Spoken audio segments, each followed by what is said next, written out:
And we're back, y'all. Adventures in Climate Change with your host, Trevor. And we are watching what part two of Ralph Ellis's Ice Modulation part one.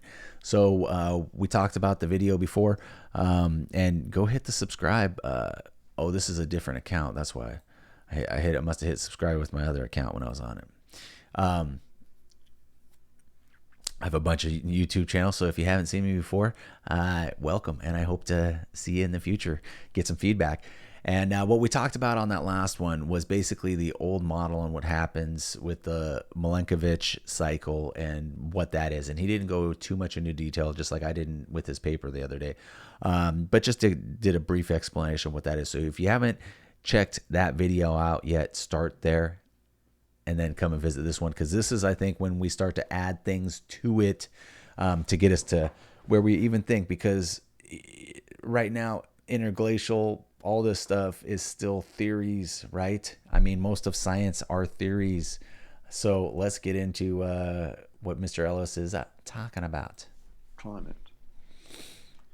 A second problem with the CO2 theory is that the CO2 feedback is very weak. Now, scientists will say that we get about 4 watts per square meter over the interglacial warming period, which lasts for about 5,000 years. That's about a 1% change. And that's relatively strong, you might say. And that will cause extra warming on top of the...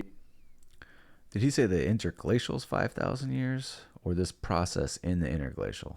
Because we've been in interglacial since, the last ice age, 12,800 years or whatever. So the orbital cycle, the additional energy we get from the orbital cycles.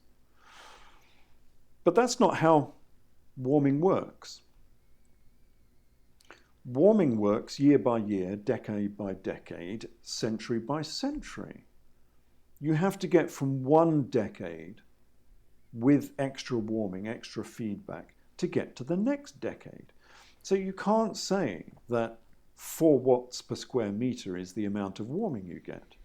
What we want to know is, in this decade, at the beginning of the interglacial warming period, in this decade, how much extra warming do I get in this decade to then force us to warm into the next decade? And the answer is we get about 0.006 watts per square meter. And that's less energy than a bee in flight. It's not much energy at all. And to be honest, that amount of warming is not going to force us into an interglacial. The third reason why CO2 is not the primary feedback for interglacial warming is that interglacials only happen when insulation rises in the northern hemisphere. So when we have a great summer in the northern hemisphere. They never happen when we have a great summer in the southern hemisphere. And you can see that on this graph that we've looked at because before. of the axis. So the peaks in the blue plot are the warming, the great summers, the warming in the northern hemisphere. And all of the interglacials happen with northern hemisphere warming. They never happen with southern hemisphere warming. But CO2 is a global feedback agent. And so interglacials should happen during northern hemisphere warming or southern hemisphere warming. They should occur equally. But they don't. They only happen in the north, and we'll see why in a minute. So with all of these three reasons, we know that CO2 cannot be the feedback agent controlling It's got to be where it's at on the latitude-wise axis. And this is fundamental because these three logical deductions about paleoclimate undermine all of paleoclimatic theory. Every paper, pretty much, on paleoclimate is wrong. So why is this not mentioned by anyone? Why has nobody investigated other possibilities for interglacial modulation? I think it's because people are so wedded to the CO2 theory that nobody has researched or noticed anything outside their very narrow view of climate. I think Walmart that's huge. makes holiday cooking a breeze for me because I won't have to pay any more this year than I did last. Mentioning I think that's huge, because that's basically what I've been saying is I think this focus on the CO2 and maybe, we could slow it to some degree because there is some variable in there. But I think that focus is wrong. And I think throwing money at that situation it's big business. That's what it is. Climate change is big business. We got to have extra filters. We got to have all this other extra stuff. It's big business. Wherever the newest energy is taking us, right? CO2 gives you a grant. Not mentioning CO2 gives you rejection or even dismissal. And so people don't look outside this CO2 box. And you might say I'm exaggerating here. No. This is not how science works. Science. That's how science works. That's the nature of science. Money. But it's not. It's not. Everything is money based. Everything. Okay? There's very few things that would happen altruistically. In the end, it's usually comes down to financially. And it might start out altruistically, but it'll end up financially. And human history, exploring human history, that you cannot have an alternative view based on observations you've noticed recently. Like, it just won't happen unless the peer review agree with you, unless it's they're not going to change their worldview. That's just how it goes. You're cutting against the grain and you're not going to get as much traction. Mr. Ellis, you are absolutely right. I hope you get more traction. Not the nature of science. Not the nature of modern science, that's for sure. Look at David Bellamy. For those of you that are not in the UK, David Bellamy was the UK's favourite botanist and naturalist. Got a mouse? A well-known scientist who is on television all the time. And he was loved by all. But in 2004, David Bellamy said that man-made global warming was poppycock. And he disappeared, just like that. He was dismissed. He was gone. Nobody knew what had happened to him. And later, I think it was in 2008, David Bellamy gave an interview, and he said about his disappearance in 2004, he said, "From that moment, I wasn't welcome at the BBC. They froze me out because I didn't believe in global warming. My career dried up. I was thrown out of my own conservation groups, and I got spat at in London. And the worst thing, I got a letter that said David Bellamy is a paedophile because he doesn't believe in global warming and he's killing our children." How can science thrive in such a corrosive environment as this? When you can't win a debate, you slander. The theory of slander. man-made global warming may or may not be true. I'm a bit of a doubter on this one. I'm a heretic. But it may or may not be true to a certain degree. Thank you, Mr. Ellis. But this is not the way to find out if it is or not. This is correct. This is the science of the Spanish Inquisition. Say what we say and think what we tell you to think. Because otherwise you will get dismissed. You will lose your career. You will lose your house, your family. Don't go against the grain. Your career will be over. That's not the way to think for yourself. Science in the modern world. But that is increasingly what is happening. So let's do some real science. Let's put our thinking caps on and explore all of the possibilities. They're way over there. Heretical ones. So what do we know about interglacial modulation? Well, the first thing is we know that CO2 is not the major feedback. We've already looked at that, and we've, I think, demonstrated quite well that CO2 is not the major feedback agent that is helping the Milankovitch cycle. Yes. The other thing we've found out is that it tends to happen in the northern hemisphere. Right. So the interglacials are what you might call hemispherically asymmetric. They prefer the northern hemisphere for some reason. The warming, the great summers in the northern hemisphere. And also, they need a very strong feedback agent, much stronger than CO2 can give. The CO2 feedback, when measured decade by decade, is simply not strong enough to assist an interglacial into a full warming period. So, what is the answer to this? What is the major difference between the northern hemisphere and the southern hemisphere that could cause this asymmetry in the warming response?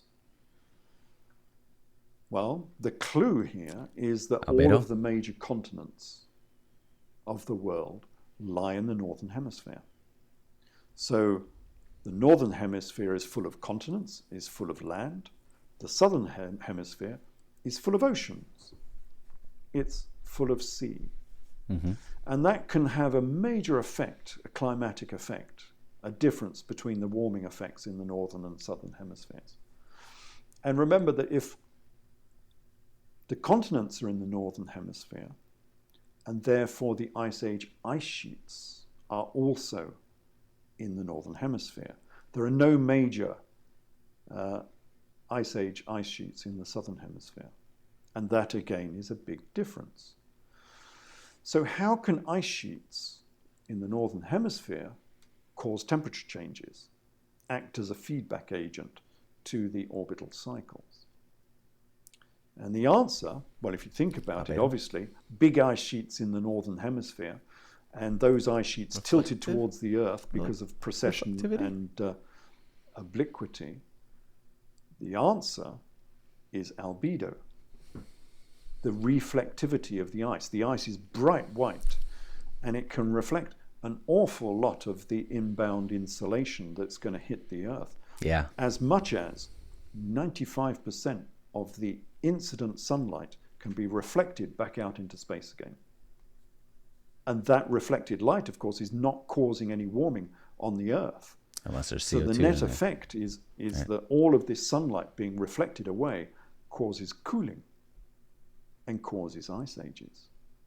Okay, so what happens here? Well, the cycle goes like something like this. You get the world cooling for 100,000 years. That's a full ice age. And the world at that point is heading towards a snowball Earth. The ice age is getting deeper and deeper and deeper. There's getting more and more ice in the northern hemisphere, more and more reflectivity of that bright white ice, more and more albedo. And we're heading towards a snowball Earth. So how do we stop this process? How do we stop the world heading towards a complete snowball where the whole of the world ices over? Well, what we must do is darken that ice, reduce its albedo. Mm-hmm. We've got to make the ice dirty. And you might say, well, you know, I'm stretching credulity here, making this up as I go along, because how on earth can we make all of the ice across the whole of the northern hemisphere? How can we make it all dirty? Well, the answer is we cover it with dust. And surprisingly enough, you might not believe this, but this is exactly what happens. So, and again, we have this information from the ice cores that have been taken from Antarctica, and they have a complete record of the temperature and the dust content of. It's so funny the way he says it, but it makes sense. It really does, because if it's getting so cold that all plant life is basically dying off and whatnot, and you got desertification going on in the southern hemisphere where there's a bunch of dust and, you know, all that crud going on, that dust is easily going to be kicked up by wind and whatever else. And who knows, maybe wind gets worse as it gets cold. I don't know. And gets blanketed over time, all over, right? the atmosphere throughout the millennia for the last 800,000 years. And this is the answer. So here we have a graph of temperatures on the top in red and dust on the bottom in green. And you'll see, again, this is looking at 800,000 years of You look where the gray ice parts ages. are. And That's where these peaks are. before every rise in All on the temperature, bottoms. there is a great deal of dust. You can see the dust peaks there in the Even green. here where it's somewhat lower. So we do get huge amounts of dust before every interglacial. And this causes the ice sheets to be darkened, and therefore their albedo is reduced, and therefore they can absorb more sunlight. And this albedo feedback, as it's known, is very, very strong. CO2, as we saw, was only giving 0.006 watts per square meter. Albedo can give us 180 watts per square meter when measured regionally. And some scientists will say, because they've said this to me personally, no, you're doing this all wrong. You've got to calculate these figures globally because it's global warming. And my answer is not at all. For instance, what melts the winter snows in Canada? Is it the insolation, the incident sunlight during a Canadian summer? Or is it the temperature in Argentina? I would contend that what melts the snows in Canada, the winter snows in Canada, is the sunshine in the spring and the summer in Canada itself. Nothing to do with the global temperature. It's regional warming that causes the northern ice sheets to melt in an annual summer, and it's regional warming that will cause the ice sheets to And that makes sense. melt during an interglacial as well. And that's why interglacials are a northern hemisphere phenomena. So now we have a full theory of ice ages. As we've just seen, the ice age cycle goes a bit like this. So the world naturally tends towards an ice age. We get snow in the northern hemisphere, high albedo, lots of reflectivity from this bright white snow, and that causes cooling. And we get more and more cooling, which gives us more and more snow, more and more reflectivity, and the world cools. And you're heading on towards the old snowball Earth. And this lasts for 100,000 years. That's the average age of an ice age, is about 100,000 years. And then we get dust on the ice sheets, which lowers that albedo, plus the insolation rise from a new great summer. So we get a lot of more Milankovitch insolation, as it's known, a great summer. And these together gives us a lot of warming, and the ice sheets melt within 5,000 years, a very, very short amount of time. And we get an... I wonder if does more CO2 help with getting us out of an ice age or prevent a severe one like what we're doing now as we approach? I don't know. Glacial. And that is an ice age cycle. And that just repeats itself time and time again. And this is what modulates ice ages. QED, you might say. Quod erat demonstrandum. We've demonstrated our theory. Well, not quite, perhaps. Remember that correlation is not causation. Just because the dust is correlated with temperature does not necessarily mean that it's causal to the temperature Might be a rises. component of it. What we need to do in order to turn this into a proper theory, a conclusive theory, is we need to prove that the dust increase is causal to warming, that it is dust that is causing the feedback, and it's not simply coincidental. And we'll do that in part 2 Makes of sense, this talk, though. I and mean, demonstrate that. it seems logical. You could probably set up an experiment with this, really. Same lamps, ice, blanket with dust, no blanket in one. If it's cooler in that terrarium, I don't know. Seems like you could do it. Dust and albedo are indeed controlling the Ice Age cycle. Okay, that's this is part 2 of part 1, right? Part 1 right there. Let's escape from there.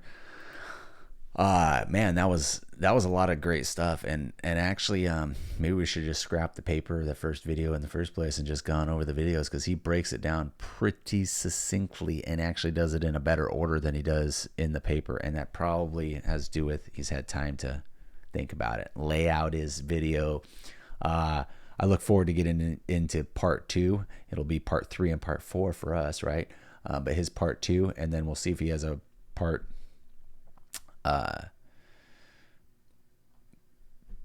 3 later on, or what. But some of his other videos are fantastic. In the meantime, we will take a look at other stuff, and in the meantime too. So we're gonna take a look after these videos. Part 1, Ice Age modulation. We're going to take a look at a few other videos, and then we'll get back into part 2, which will be 3 and 4. With that being said, I want to appreciate everybody for going on this adventure with me, and I hope you would consider hitting the subscribe button to continue the adventure. Maybe a like every now and then, and if you dislike it, you could dislike it, whatever. But lay down a comment on what I should watch. Point me in the right direction. I really appreciate Mr. Ellis, and I hope his YouTube channel continues to grow as well, because he is very informative and talks about all sorts of subjects. So you guys should probably check it out. In the meantime, I guess we'll just catch you on the next video.